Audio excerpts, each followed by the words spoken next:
Hi, this is Eva Kurilova, and you're watching the Break It Down show. Yeah, Ever Kurilova comes to us via Will Reilly, who's going to pop in here in the studio in a second. I thought we would go ahead and just kick off right here at the top of the hour and talk about. Gosh, well, look, who knew that 20 years ago, as the broad acceptance of heterosexuality, homosexuality, these things could operate together in the zeitgeist, right? And I'm not saying it was perfect, but we've come a long way in my life. I'm 52 years old. We've come a long way. Now it's like everything is completely changed and turned over. And I was having a conversation with a friend of mine who's gay, and he said it is crazy. I have become an outcast amongst the people that we all created all this groundwork for, so we could all be accepted. And I think the same thing applies to lesbians. So I guess we could start there and help me. What does that feel like for you? Yeah, I guess I would say I feel the exact same way. Oh, hi, Will. Hey, Eva, how are you? Good, how are you? Pretty good. Is it Eva or Eva? Eva. Eva. But you can misname me, it's fine. Misname, yeah. It's that next shit. Misadjectiving people left or right. My adjectives are pretty, or is that a... Yes, that's a good adjective. Well, there's a teacher that said that, right? Like they had preferred adjectives. Their preferred adjectives were like hot and queer or something. Was that not a joke?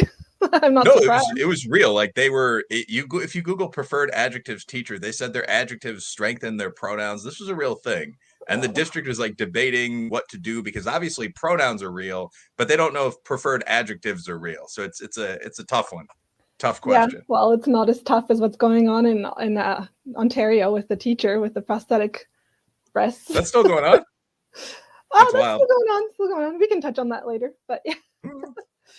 So, Will, I asked Eva to talk about the evolution from homosexuals being shunned to, really gaining a lot of ground and acceptance. And then now in the last few years, I had a conversation very recently with a friend of mine who's gay, and he was saying, I am now an outcast. I'm a bad guy. I'm not part of the group that me and the lesbians that we've worked so hard to create this parity and this access to these things. So I was gonna have Eva start there and just talk about how she has seen that in terms of what that looks like from her point of view.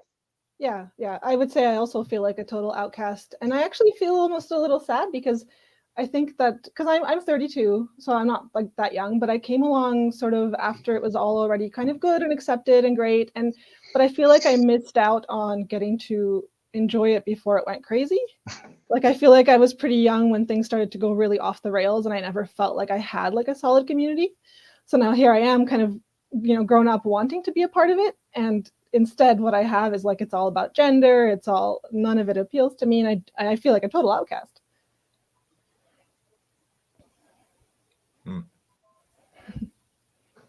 So I guess taking that thing, the outcast feeling, when you look at like the numbers for folks who are something other than heterosexual, the slice isn't very big, right, of the population. So gays and lesbians, they're going to be the biggest chunk. At some point, we're looking at the very tiniest slices of people who are this gender or this sexual orientation. We're not talking about a lot of people in a population of 330 million people. No, would not. Less so in Canada. So, yeah. That's where I am.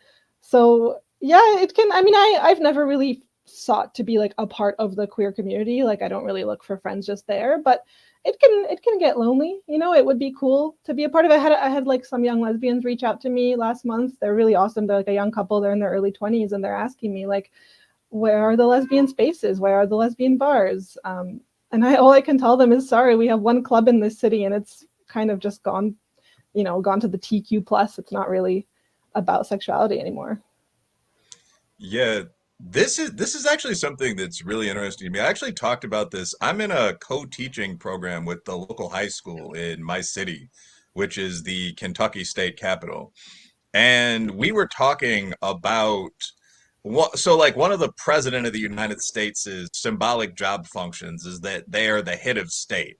So they do all these random kind of bullshit things, like they pardon 2 turkeys once a year, for example. Joe Biden just did this in an amazingly awkward, awesome ceremony. But anyway, one of the things that they do is that they declare things to be different months.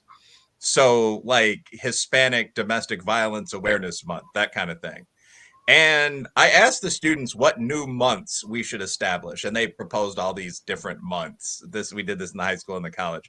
But one of the things, someone said, well, we should do Poly Relationship Awareness Month, which I thought was just like, hey, okay, cool, like mildly woke high school or college kid statement. That's cool. Like that's an interesting new idea. But someone else said, well, no, that's already part of Pride. And that I think really gets into the growth of like the debate in the gay versus queer square off sort of. Mm-hmm. So like when I was growing up, because I mean, I'm moving toward the 40 mark, although you'd never tell it from my young boyish features. But when I was growing up, like the thing was described as gay rights, like the movement. And I was an activist for gay rights for a while. I was a canvas manager for the Human Rights Campaign. We're working for gay marriage, which is the term that was universally used. And this was before like 2009, before Auberge fell. So we would actually go around the country, and there was a freedom riding element to it. We'd go to these hostile places. Our office was on the south side of Chicago, which wasn't necessarily friendly. We'd go to like Southern Illinois or Tennessee and like stand in corner, hey, got a minute for gay marriage? And, fight with local people who weren't thrilled about this. And it was all the idea of gay and lesbian rights. We sometimes wouldn't even say lesbian because that would bring a different dynamic into it. Like, oh, yeah, I'm down with that, bro. But that was the whole conversation. And over the intervening 15 years, we've started seeing, first it was bisexual, like it was LGBT, and like 40% of women, including probably half the people I've dated without mockery or like boasting, are bisexual. So like, okay, that I guess, sure. I mean, I noticed you're all married to men, but all right. And then it was like the trans movement, like, okay, maybe. And then you started adding all these other things. Like the latest thing that I saw, I asked what the K was with a good queer buddy of mine. They were like, it's kink. And it was like, that might include me. Like, you're adding like every straight person that parties to this. So like right now, I think the standard, I don't know how widely the K has been accepted, but it's like LGBTQIAA 2S. And that's where it often stops. But then people go on, like people that are attracted to minors try to add a P. That's fortunately been smacked down. Kinksters have tried to add the K. Poly people have tried to add a different P. So, I mean, you've got essentially everyone that is not vanilla sexually saying, well, I am part of the Pride community. And it's like almost no one I know. Like I'm from Chicago and I've lived in downtown Louisville and Frankfurt. Like almost no one I know is vanilla sexually, but none of them are gay. So you're not gay would be my comment. But what do you think? Yeah, it's a total colonization. I mean, I've heard it said that everything after the B is straight, is some flavor of straight. And I would say part of the T, there are some... Yeah, everything after the L. I'll get in trouble for saying that, but even like parts of the T like are gay, but like a minority. Like it is a lot of like heterosexual men and women now, more like young teenage girls. So it has just become, that's why we feel like outsiders, because it's like all these extra letters and they are mostly straight people, or just at least not like exclusively homosexually attracted people, which is a very tiny minority. So it's like, this is not my community anymore, And in Canada, you mentioned the 2S. In Canada, 2S has to be in the front because, not only is it now about sexualities, it's like in Canada, our more kind of racial tensions are with like our Indigenous population. So that's kind of the virtue signaling way of putting them first, even though this is like supposed to be a sexuality thing and now gender.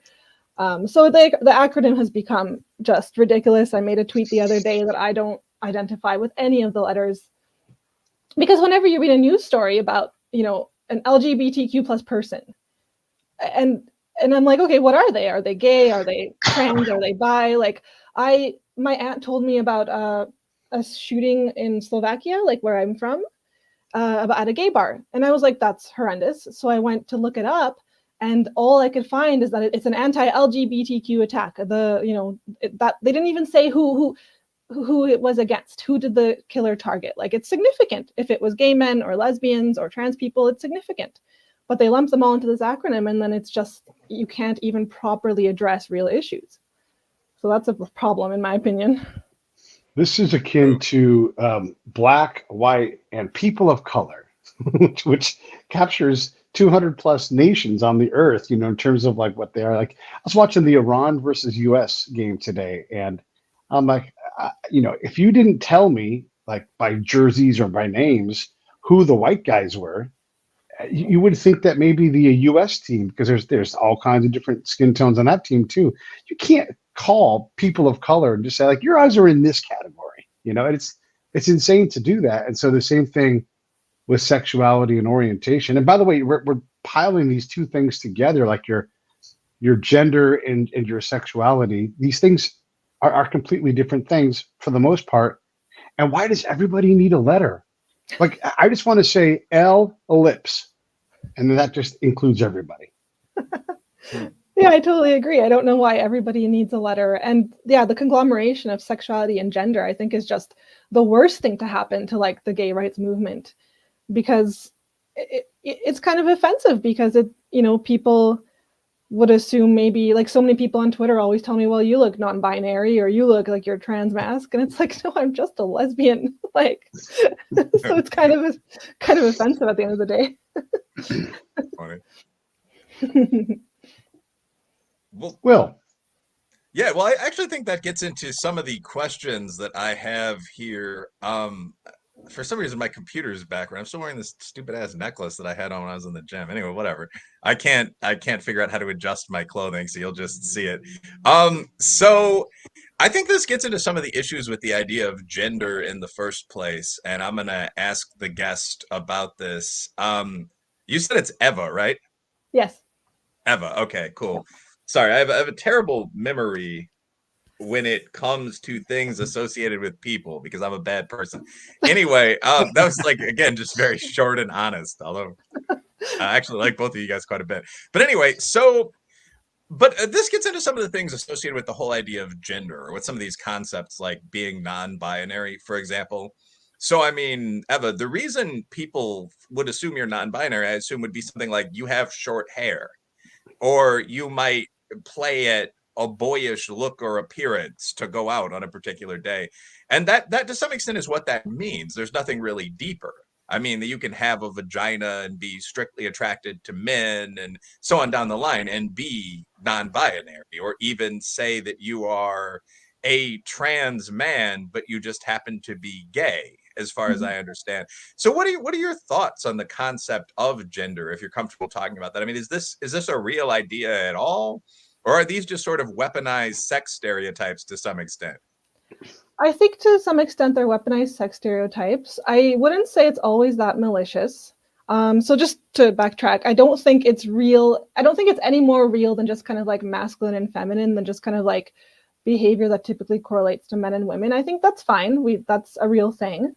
But in terms of something like non-binary, it really is just like hairstyles, fashion, clothing, and to make an identity out of that, to say that that's some kind of innate like gender identity, that it doesn't make any sense. You know, like if you want to express that you have a more masculine style, whatever, I think that's fine. Like, I don't really think that stuff is so dangerous. I think radical feminists tend to argue, you know, they want to just totally destroy gender. Because it's so bad, it's so oppressive. And in my opinion, like, just acknowledging that there are these stereotypes that have some truth to them isn't the worst thing. But then just to pretend that it's this like innate, like a soul-like essence, like you are a man or a woman or both or neither, doesn't make any sense. And it's creating so many problems. And we never had to stray that far, I don't think. Yeah, I mean, I'll just give my honest opinion. I mean, like, the modern gender concept just seems to be totally old school sex stereotypes. And it's kind of weird to me because, I mean, obviously, like, I'm a broy dude, but also, like, I'm reasonably feminist. Like, I was a pro gay rights canvasser for a while. And, like, literally every feminist woman I've ever dated or been friends with hated the whole idea of imprisoning sex stereotypes.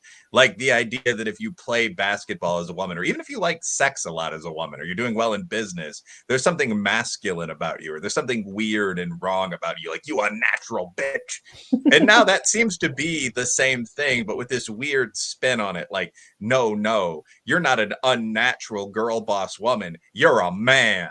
So, like, you see these, like, the posters for this in the classrooms are really bizarre, because it'll just straight up be like G.I. Joe on one end, And that's like the image for men, like number 10. Like that's what male gender is supposed to be.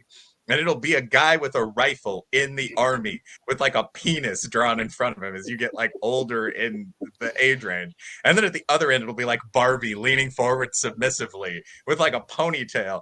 And that's the image. Like if you like bending over and wearing women's clothing, you're a girl. But if you like killing people, you're a man. And I mean, like this is utterly bizarre. So that's kind of my take on the whole process. And this seems to have been adopted by a whole lot of people. Like the growth in people identifying as trans seems to be concentrated entirely among kind of like cool upper middle class girls, like people that are either like athletes and stuff like that, or that are mildly autistic and aren't fitting in, but are really just normal and might have gone into STEM or turned out to be lesbians or something like that, who are hearing this and in both cases are thinking, well, maybe I'm a guy. And there's nothing wrong with that in the sense of adopting that as a high school identity, really, like if your parents saw it. The issue is that leads into medical treatment in the USA because it's associated with a medicalized condition.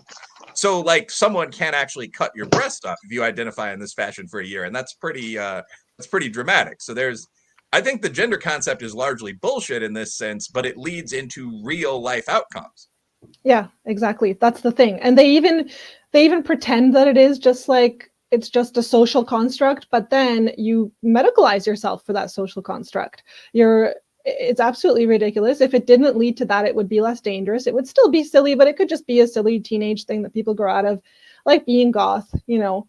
Yep. You just grow out of it, but you didn't end up with, you know, taking hormones. And it's really unfortunate that it is so big among teenage girls because, like you said, a lot of them probably are autistic. A good portion of them, I'm sure, are lesbians. Not all of them, but probably more than the general population.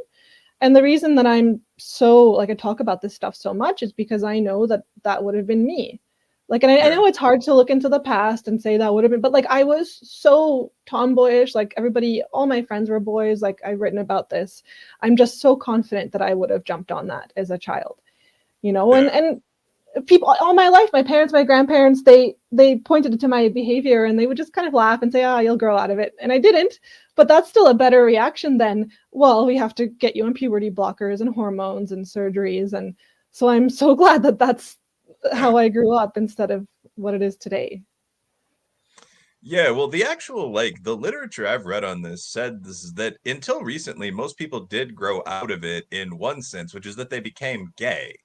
Like when they reach the point of kind of sexual maturity, not in the sense of the law, like when it's appropriate to start, you know, full on adult relationships, but like when you started getting interested in other people, which is usually like 13, 14, 15, people realize pretty quickly with like their first high school lover, like, oh, I'm interested in people of the same sex, like really intensely. Like now I'm having sex with them. That makes sense. I'm not a girl. I'm just a dude that likes to have sex with dudes. And that's okay.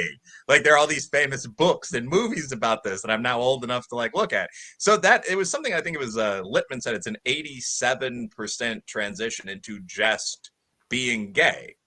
Yeah. And the problem with puberty blockers earlier in life, as I understand, is that it's from that point forward, it's a 100% path into trans identification, because you don't go through puberty and reach kind of sexual normalcy, which is deeply bizarre when you think about it, when you think about anyone having a sexual relationship with you later in life. But that aside, you don't get there and you are trans until you basically reach mental maturity and start thinking about it, which is like 27 for men. Mm-hmm. Exactly. The puberty blockers to cross-sex hormones, that's ridiculous. People always tell you puberty blockers are reversible, and sure, maybe in some sense, but first of all, they're not. So you can't just stop development and say it's reversible. But, you know, like you said, virtually 100% of the time they go on to cross-sex hormones. There's no chance to reverse this. And so by doing that, like puberty is the cure for gender dysphoria in, like you said, over 80% of cases. And that's especially true for kids. I think this could be different for today's cohort of teens and all of this. I'm not too sure about that. But all those early studies were done on young gender nonconforming kids, mostly boys. And they would just grow up and they would realize, oh, I'm actually gay. I mean, it was really funny for me because as a kid, because I always liked writing and I always was a boy character. I always had a boy main character. And then when I realized that I liked girls, I was like, oh, my character can have a girl love interest even as a girl. So from that point cool. on, I only wrote girl main characters because I always just, I realized, oh, that's why I was trying to write myself as a boy, so I could have a girl love interest.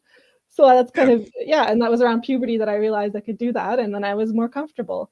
It wasn't like a total cure. I'd say I think growing up with this knowledge that there are like these transgender people and some people transition, I always wondered sort of in the back of my mind, might I wake up one day and just be so sad that I didn't do that? But that's why I'm kind of glad I discovered like a criticism of all this gender stuff, because as soon as I did, I was like, oh, okay, this is just nonsense, and I'm a woman and it's fine. Yeah. What are the numbers in terms of trans kids? I mean, to my mind, it's 1 in 10,000 according to the long-term study of this stuff. And if 80% of the time it's gender dysmorphia and that cures itself by going through puberty, we can't be talking about a lot of people that are left over that have this clinical condition. Maybe there's another condition. I know they're trying to figure out, about the, when the fetus is formed and some things that might transform it, some genetic things, whatever. But we're not talking about a lot of people. No, we're not talking about a lot of people. And I mean, I think then the small subset that doesn't turn out to be gay, like there's the AGPs, right? There's like the men who more transition in adulthood, and that's for like totally different reasons. They're generally not gay. They just like have autogynephilia, which is like attraction to themselves as a woman. And that's honestly like what I think is driving a lot of this, not all of this, but I do think that's driving a big part of the movement. And in a weird way, driving the push to transition children, because then it validates adult desires, which is pretty nefarious in my mind. These men and women, in some cases, were allowed to grow up, go through puberty, have sexual function, have partners, have kids in many cases.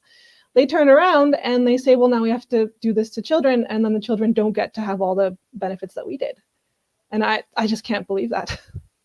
Yeah, I would say, and I'm sure this will provoke the usual frenzied backlash that both Eva and I have gotten. But I mean, like, there seem to be, like, looking at this objectively, there seem to be a couple of different groups in like the growing trans identifying population.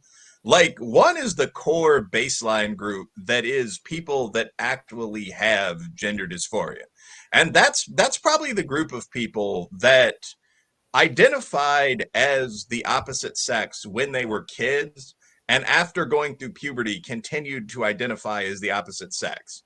And there actually would be some advantages and some disadvantages with letting those people transition as kids. And they're pretty graphic on either side. Like, so if you take puberty blockers and you never go through puberty as a man, you never develop a full-size penis, bluntly. So you can't really go through without agonizing pain, like the surgery that gives you what's called the neo-vagina. Like, you have a more feminine looking body, but it's very, very difficult to complete that and kind of do the pseudo feminization surgery. So there are some ups and some downs, but I mean, like, there are people that are genuinely gender dysphoric. And I mean, there's like, we're now starting to do research on the human brain. And this is like research on, are there any genetic differences between the races or between men and women? Like, it's almost taboo in the USA and in Canada because we fought Hitler a long time ago. So we don't like to think that there are any differences between people that go beyond culture. And in fact, as I've learned, culturalism is really taboo too. We like to pretend people are just, it's complete blank slate all the way down. No women like being submissive. No men like killing things. You can make anyone into any kind of segmented unit. Anyway, moving that bullshit off the stage. There are some people that are actually gender dysmorphic might be the word in that context. The second group, what were described by the guest as AGPs. Like, they're people that are autogynephilic, which is like this obsession with the idea of you being like taken, quote unquote, as a woman. Like, where you like fantasizing about yourself as a beautiful woman wearing lingerie with like a male lover in the room with you. And for whatever reason, this, like, being dominated by actual dominas is really common with very powerful men. So you have a lot of like ruling class dudes who decide that they want to be treated as women publicly. I'm not a psychologist, I'm a political scientist, but like Admiral Rachel Levine, you can change your name, I'll use it, strikes me as a prime example of this. Like, I am one of the lords of the world and I am now a woman. Like, absolutely. okay. Yep. The other guy in this position who has a similar title as Sam Brinton, our nuclear waste overseer. I mean, like, just crazy guy. Like, heavily into the BDSM scene and like a dom role, just got arrested for stealing like a suitcase full of women's underwear. Like, just a nut. But someone who will very coherently advance this position on the world stage. Like, if I feel I'm a woman inside, whatever I like having done to me when I'm a woman, then I'm a woman. I mean, so you have a lot of people that are in that kind of AGP space as well. And I think the third group of people, honestly, are just kids that are sort of play acting. Like right now, gender ideology is really big in schools. Like if you go into probably 1 and 2 high schools I speak in, or like junior colleges, you see like the new pride flag with the 45 stripes on it. I mean, and like the gender unicorn and all that shit. And I think if you're just like a party girl or a female athlete, or on the other end of the spectrum, someone mildly on the spectrum, and you hear this stuff for 8 years, you might think, well, that may apply to me. And that's how you get 2% of people saying they're trans or NB. Almost everyone that I dated or skated with in high school would have said they were non-binary. Very few of them would have identified as trans. Like, I cut my hair short and sometimes get in fights. Like, yeah, that's right. I mean, it doesn't mean anything per se. So I think just from my view as, smart guy in a completely different field, those seem to be the three categories there. Yeah, I think that's pretty spot on. I mean, I think there are, if you break it down by like just women, I think there are different reasons there too. But in terms of the kids, like it's just all over the schools. It's no wonder that they're falling for this. Like, and I feel for them. It's easy to kind of laugh and say, "Oh, these stupid kids," but it's just no wonder it's being pushed. Like you mentioned, those graphs with the Barbie on one side, G.I. Joe on the other. I've done a lot of writing about this in schools in Canada, in particularly, and the kinds of materials they're showing them. It's like, I mean, if you're a child and you're exposed to this, of course, like you're like, "Oh, I learned this at school, so this is what it is," and it's just really unfortunate, and I don't know why people are accepting this. I don't know why teachers are all over this. Like, there's a big debate right now among like gender critical people. Who's causing it? Is it the feminists? Is it the men? Is it the fetishists? And I think we touched on those powerful men are sort of at the forefront of this. But I think you can't deny that there's a lot of women like teachers and people like that who are sort of the cheerleaders, who are gladly taking this up and pushing it because it seems just seems like the nice, inclusive thing to do. And that's not super popular to say among my circles on Twitter, but like I see it all the time. Teachers love this stuff. So, yeah. Every year I go and I talk to seniors from my high school in Venetian. I just did this yesterday. And I'm always curious of like, how the kids evolve. Like, I've been doing it for almost 20 years. And yesterday I used that as an example, how the U.S. men's national soccer team had removed the Islamic element from the Iranian flag. And I guess that's in some kind of protest, I believe, to sexuality and gender acceptance. And the whole point is like there's a trade-off for that, right? Like, culturally, you can't put your norm on somebody else. Whether we think it's the greatest thing in the world, you have a country that's in distress right now and potential of overthrow, and you're contributing to this because you want some kind of thing that it's not your business to get involved in that. And that's what people seem to be desperate to get in other people's business about these things. And when folks deal with problems like this, they're really bad at the words. Like, they make these words up and you're like, you don't even understand Greek or Latin roots, so back when the hey, you can go to any bathroom you want movement, right? And here in California, it's everywhere.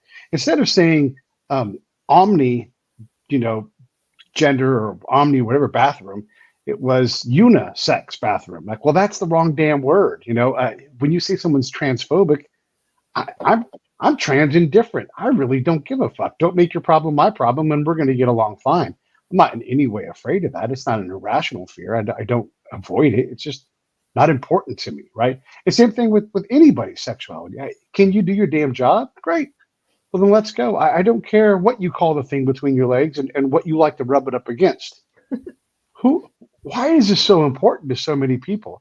And should it be more important to me? I just really, I don't care what your pronouns are. You are not important to my life. I don't know you. Great. You want to be called whatever, I'll just call you it or that. And that'll be my default for anybody who wants to have something different. It's infuriating. We've come all this way and figured out all this inclusivity, and now like the finger's being pointed at everybody saying you have to be more exclusive, unless they don't like what you do, and then it's okay to be a bigot. It's a bit of a rant, and I apologize for that, but you see these kids' faces when you talk about the U.S. men's national team pulling that logo away, or you talk about how it's silly to go from global warming to global climate change to now climate chaos. Like all we're doing is rejiggering these terms. Are we doing anything to deal with these problems? And are they problems that are worthy of our attention?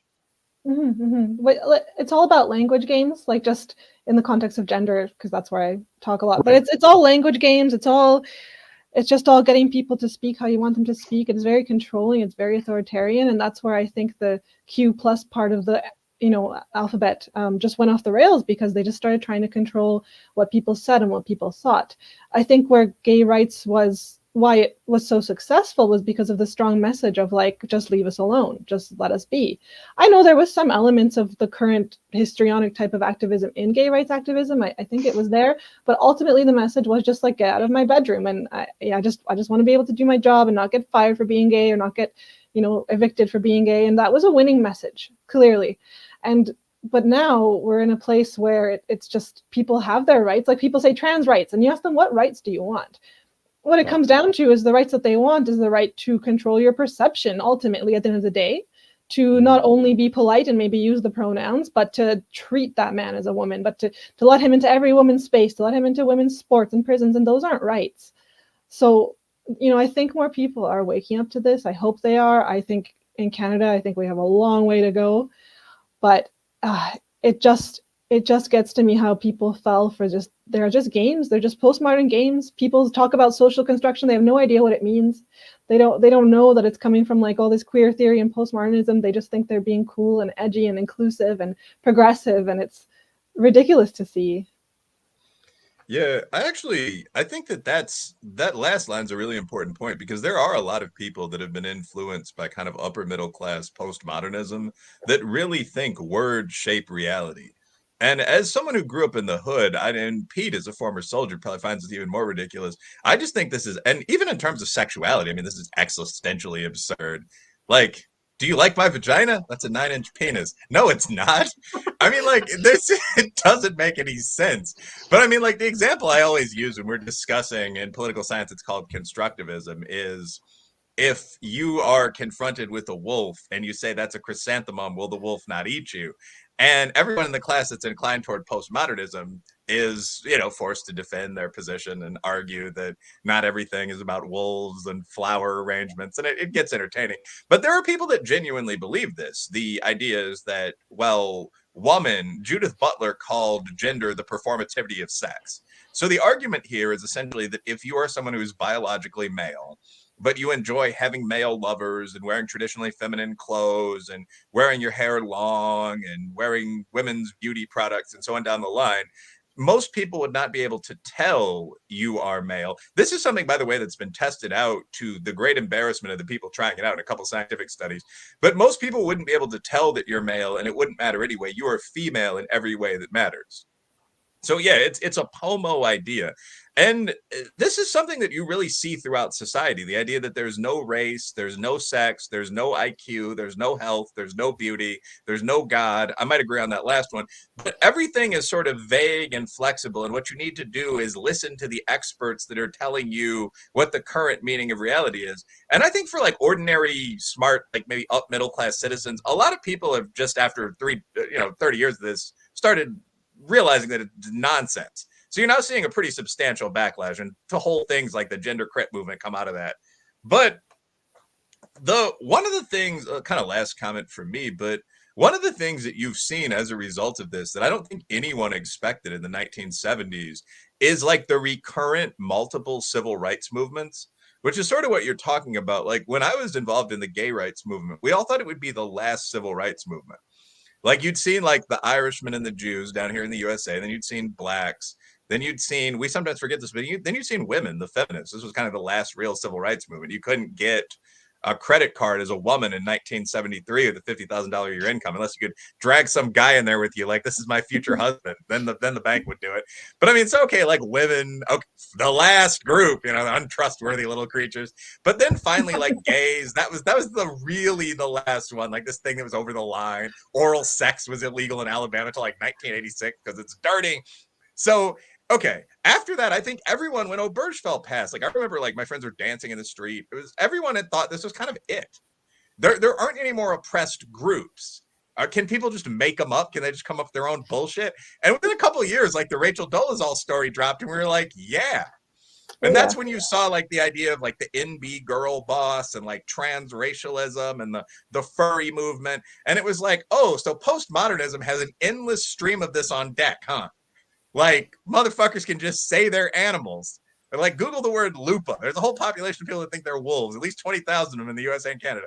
People can literally just say any damn thing. And because this has become so influential in modern educated life, you've got to at least debate this. What do you do if someone says they're a cat?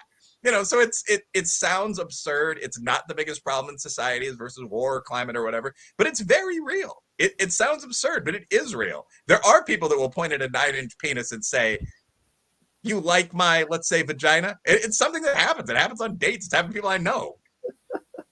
It is real. It is real. And I completely agree that it's not the only problem or necessarily the biggest problem. But if we're in a situation where we're literally just lying about reality and just delusional, like that's not good for anything.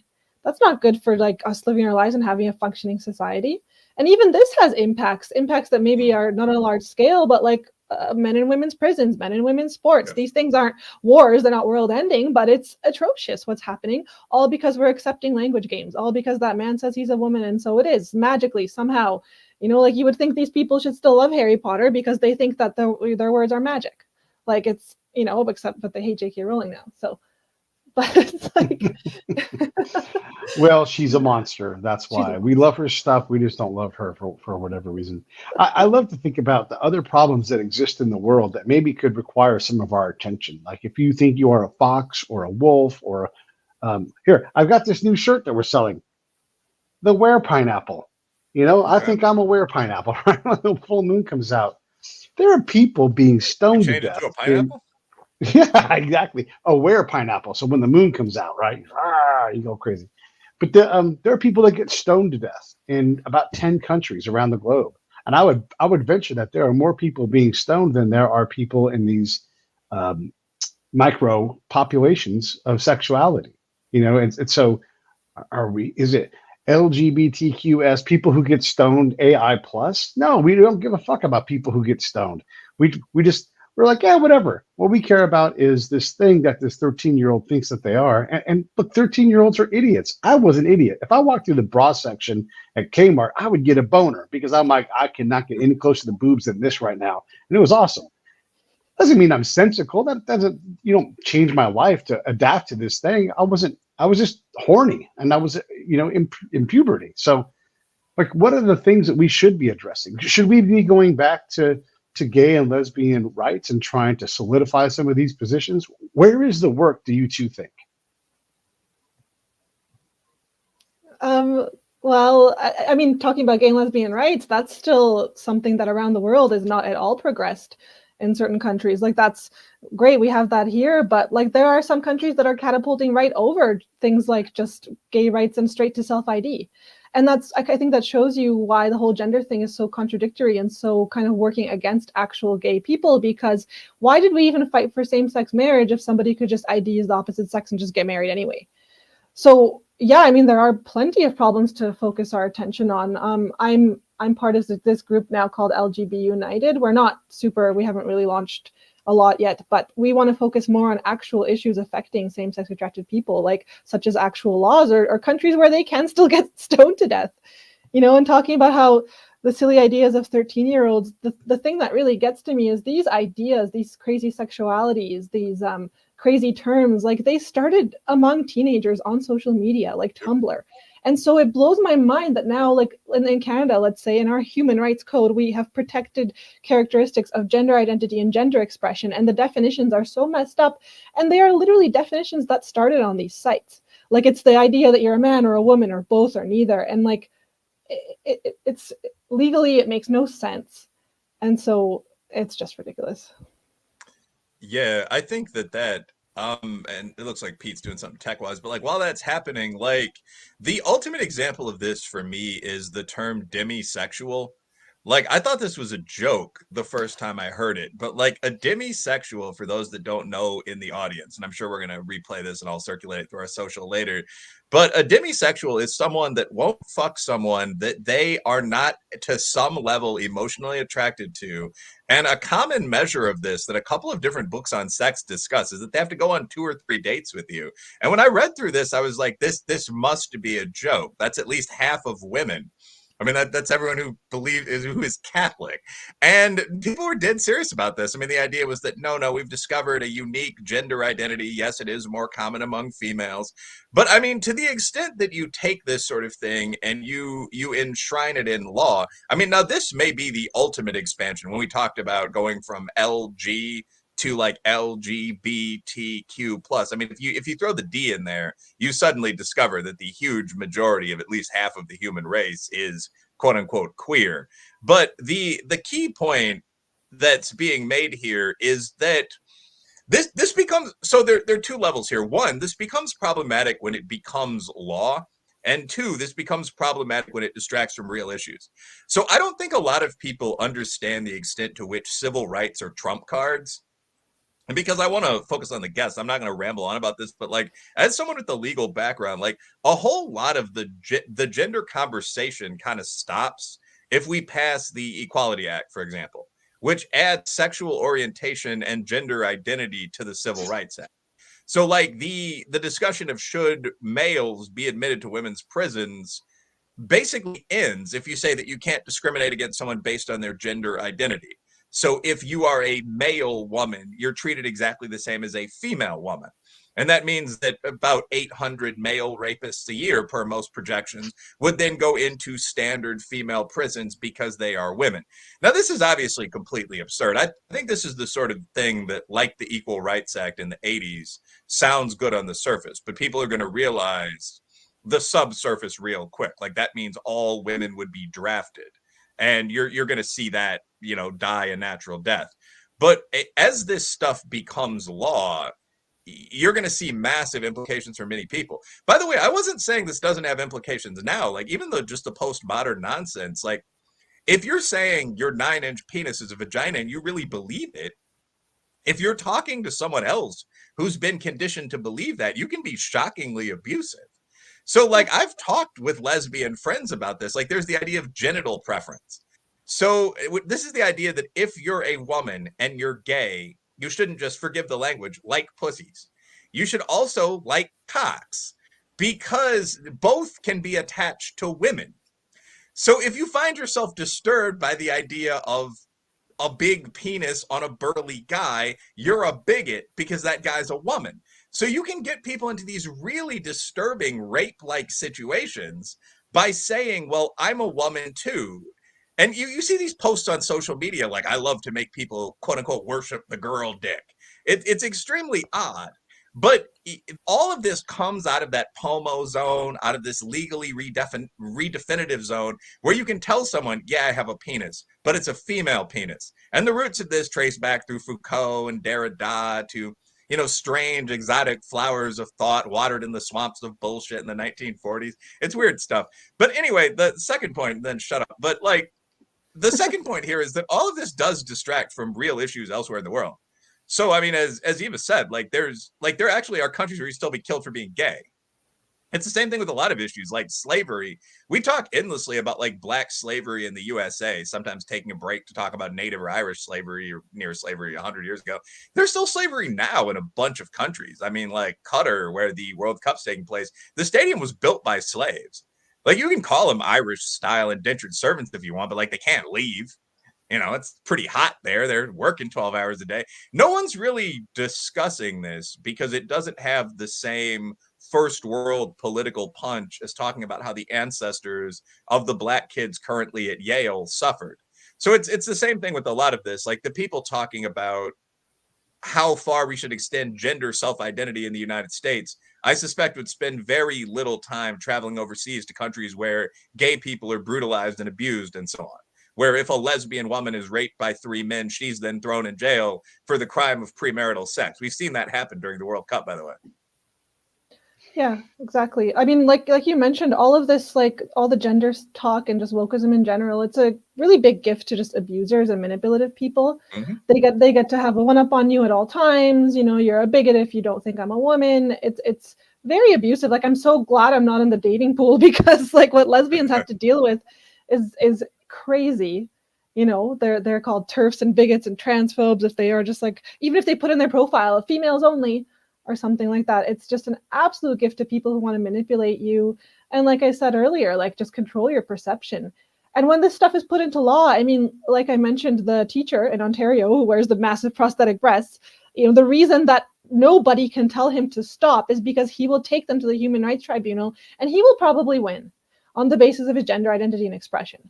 That's how ridiculous it's gotten. And I would say, I mean, some people say he's a troll. I don't think so. Whether he's a troll or not, that is abusive to the children that have to look at that, to everyone who has to see him in that school, to the parents, you know.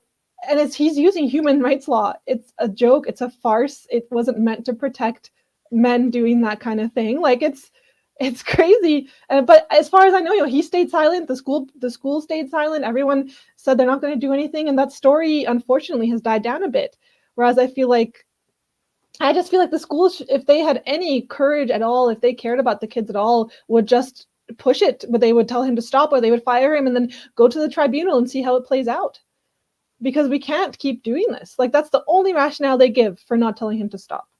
So, can I just say to? I just want to say this. I'll go back. So that guy's still there. As far as I know, yeah. Oh wow. Wow. A minute ago, you were talking about demisexuals. And again, wrong term. It's a Latin term. It's a Latin prefix. And it doesn't mean whatever the fuck they think it means. It means half or lesser than or something like that. Like, you were lesser than sexual, you're half a sexual. What does that even mean? You know, like, you got to, at least if you're going to have something that you're going to invent, name it right. There's protocols for these things. Don't just name things with any prefix you want. Because now it's like goddamn words don't even mean anything. Yeah. I'm not even a stickler on English, but just, I don't know what you're talking about when you say demisexual. I don't know what that is. I know what a demi-bra is. I know what a demi-circle is, but I don't know what a demisexual is. I'm never going to understand that. Because it's not real. Well, speaking of that term, the two younger lesbians that I met, I was asking them, what is it? What made you snap out of this? You're so young, I would think that you'd be stuck in all of this, right? And she said, well, I came across the term demisexual. And I realized this is ridiculous. It makes no sense. And that kind of forced her to look at everything else. And I was like, thank goodness. Yeah. So I know that more people are waking up to it. I just think people are still a bit too scared to talk, and often for good reason. But I hope that people snap out of it soon. Same. Well, when you look at the political science side of this and trying to deal with things like how we run our prisons. I mean, look, you're from Illinois. When Richard Speck has his boobs, he's like, I'm having a blast in prison. You know, the last thing you want is that guy turned loose in a female prison. It's disgusting what he's doing and how he's abusing the system on the male side. But good Christ, like, you can't have every Richard Speck in your state saying, I'm a woman, and running. You know, look, they're all going to convert to something. Everybody becomes a Christian when they go to jail, or Islam, or whatever it is. And now you give them the opportunity. It's a parody of what's supposed to happen in either a penal or rehabilitative system. Yeah, I mean, so to me, all this is existentially absurd. I'm not a postmodernist at all. I'm not a pre-modernist either, which is how I think of religion. I'm just a modernist. I think there's obvious technology that makes planes fly through the sky. So, I mean, all this voodoo and bullshit, like when I log onto the internet and I see the people who believe the world is 5,000 years old arguing with the people who think that, you know, 9-inch penises can be vaginas, there's an element of the absurd and circus-like to it. I think there's a human tendency to believe in magical bullshit, and I actually think that this probably has a locus in the brain. It's probably genetic. Bill Maher said this during Religulous and offered to put up some money if anyone would scientifically test it. And for the reasons I mentioned, you know, cough Hitler, cough, nobody did. But leaving that aside, I mean, so I don't see why gender is relevant in these situations at all. Like, let's accept arguendo that there is such a thing as gender. Like, the extent to which you identify with female as versus male stereotypes is somewhat hardwired, so that some men identify with as many female stereotypes as the majority of women, and they don't identify with too many male stereotypes. I don't see how that's relevant at all to which basketball team you play on. Like, if one of the arenas that you remain very male in is playing competitive basketball and you're a man, then you obviously have the physical advantages that go along with being male. And we now know that taking hormones for a year isn't going to change that more than 1% or 2. So all you really have to do is say in the law, like, although we recognize the interesting complexities of gender, we require athletes to play on teams determined by biological sex or something like that.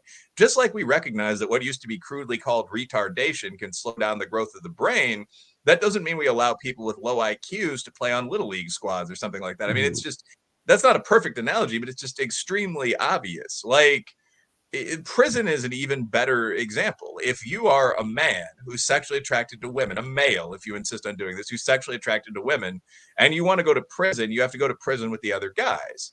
The fact that you feel feminine in some aspects of your mental character, that doesn't matter at all. You can request protective custody like gay inmates often do or something like that. The one practical exception might be, like, if the law is written to say male sex organs or something like that.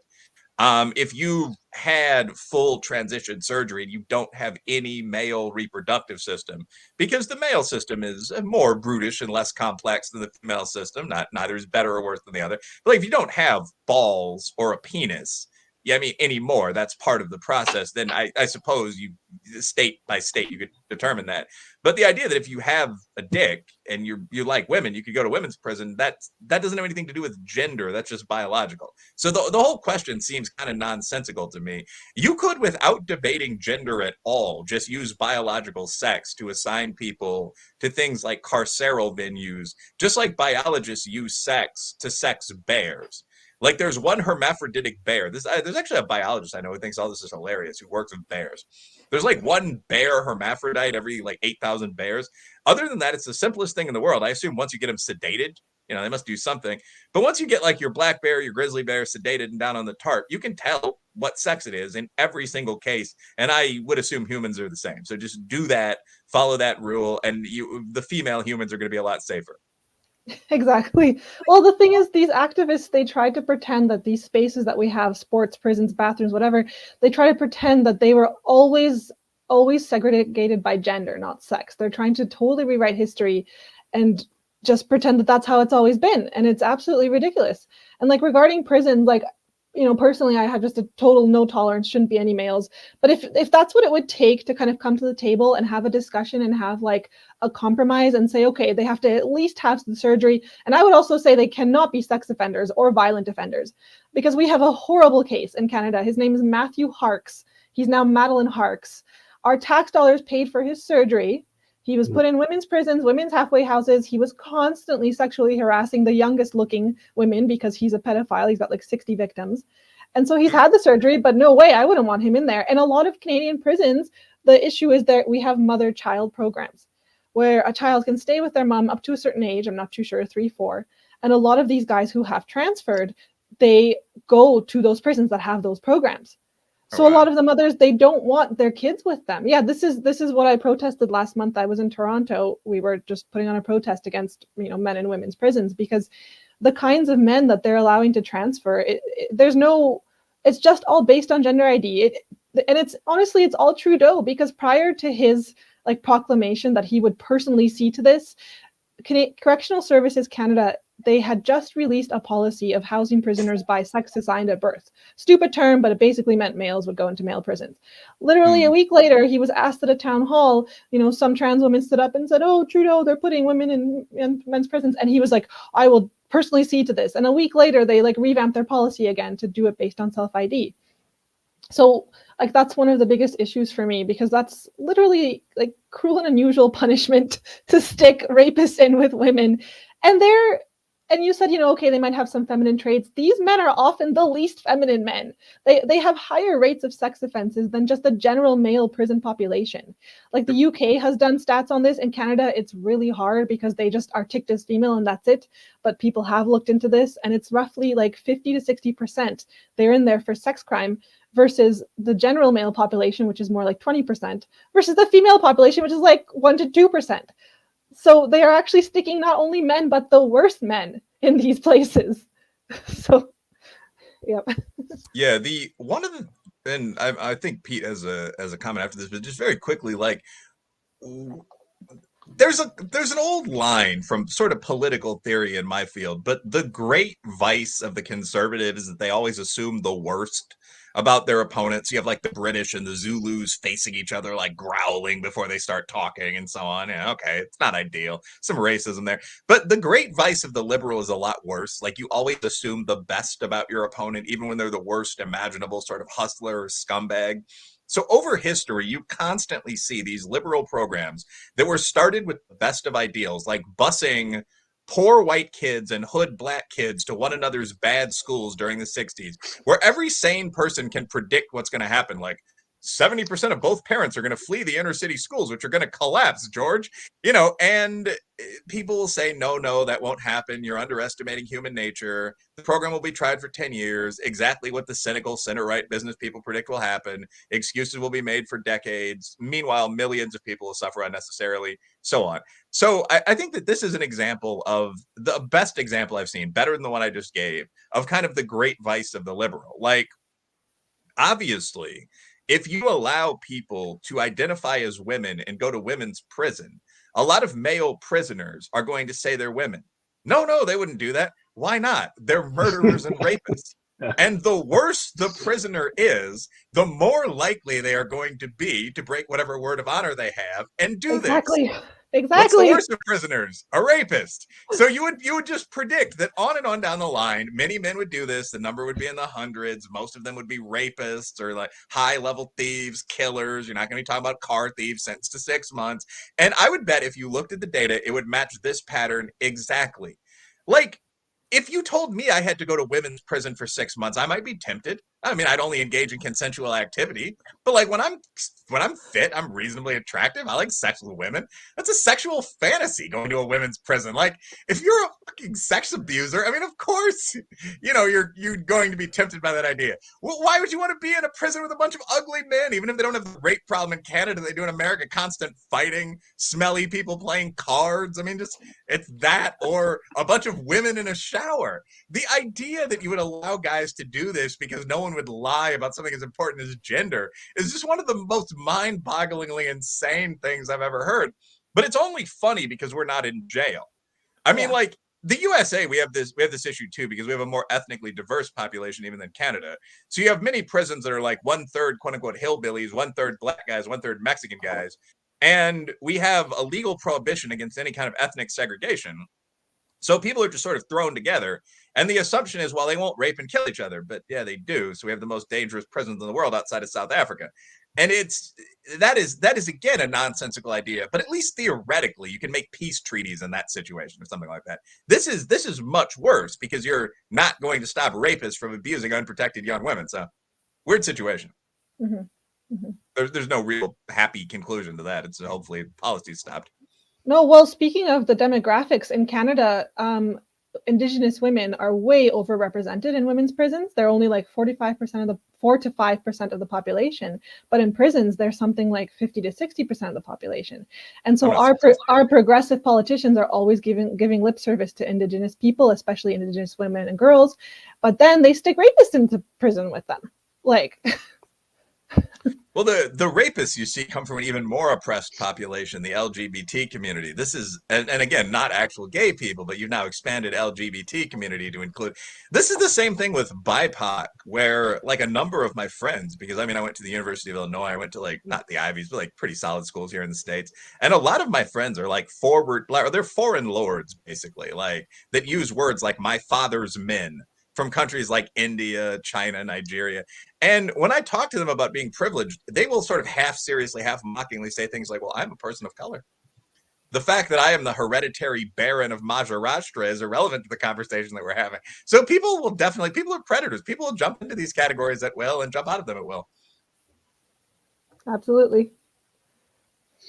This has been a fantastic chat. Is there anything that either of you want to say before I wrap things up and close it out? Well, just thank you for having me on, giving me a chance to talk about this stuff. These are contentious issues, but they need to be discussed. That's the most important thing. So thank you. I appreciate it. Nice to talk to you, Will. Yeah, nice to talk to you as well. All right, I'm going to roll the credits. Stand by. Hey, thanks for watching the show. I really appreciate it. Right here, you can subscribe. Please do that. It makes the show grow. Hit that notification bell so you know which incredible guest is coming up next. Down below is the PayPal link. You can put a small subscription in. That is an enormous help. All that money goes right back into the show. And then right up over here,